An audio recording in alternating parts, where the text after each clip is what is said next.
Hi everyone, welcome to FilmDirt.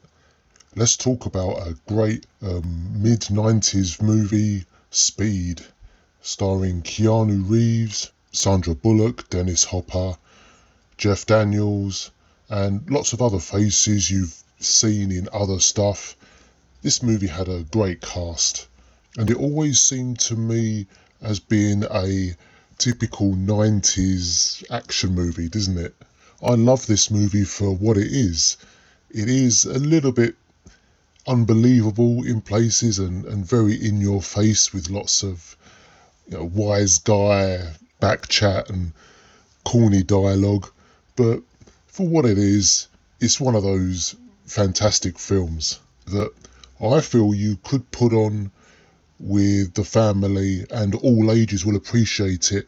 Apart from the odd swearing, I think, as long as there's no kids around, this is the film that older people could be just as invested in as younger people, in that you're wanting the two leads, Keanu and Sandra Bullock's characters, to get together. You want them to have a relationship by the end, and then you're booing the villain as well. It's that type of movie, isn't it? Now, I thought I'd review this film now because I spent last Christmas and New Year in LA with the family. It was an extended holiday, and I was also working as well. So I did still get the chance to explore LA and appreciate what LA is on a small vacation level. And it did seem to feel a lot like what Speed is, where it is quite a kinetic place.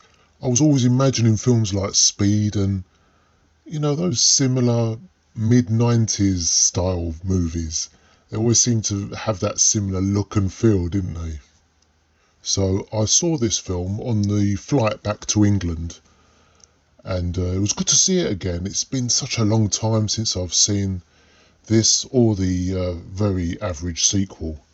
I didn't see this on the in-flight entertainment.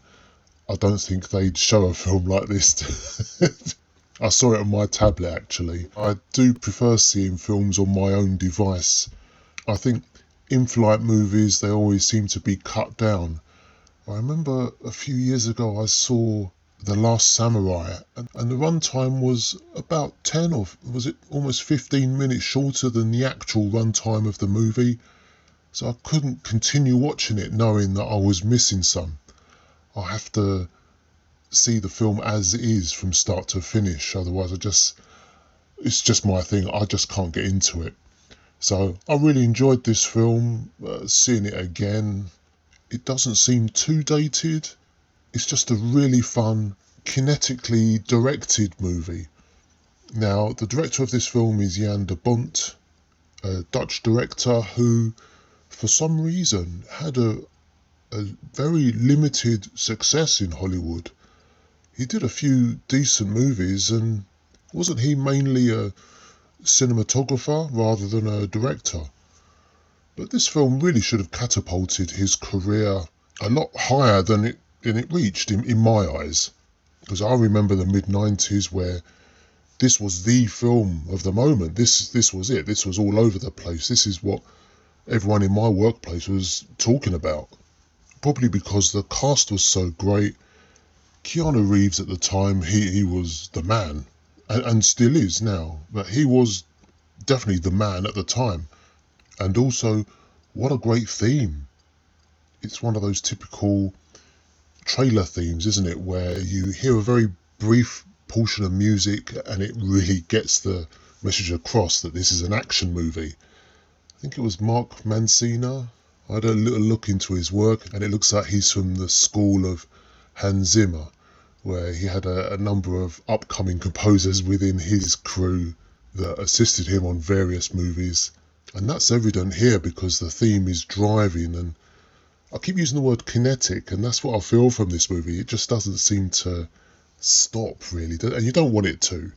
But you know what I mean? It's just always something happening. And in saying that, this film is in 3 parts where you think it's over, you think you've watched a full movie after each part, and they're on another chase to save lives. So the three parts are the section with the elevator that was about to be plummeting to the ground, and then obviously the main event, which is the bus rigged with explosives. And also when that's over, you've got the section in the subway with the train, likewise with a bomb involved, and this time strapped to Sandra Bullock's character. So you're going from one section to another. You've got three individual movie storylines here, but you get all three in the same movie. And that's why I love it. It's just non-stop. And I just got to touch on the sequel as well. Cruise Control. None of this energy seems to transfer to the sequel. It's been a while since I've seen that film, and I've had no desire to revisit that film as much as I wanted to revisit this film. So just to touch on the villain of this film on its own, Dennis Hopper has always been a fantastic actor in my opinion. His villain is awesome. You know, he's the type that instantly tells you that he's very much detestable. But this is mid-90s, this is LA. Everything just fits, and Dennis Hopper, I don't think he made any duds, did he? So there are a few major looking visual effects in this movie, namely the big moment in the movie, which is the bus jump.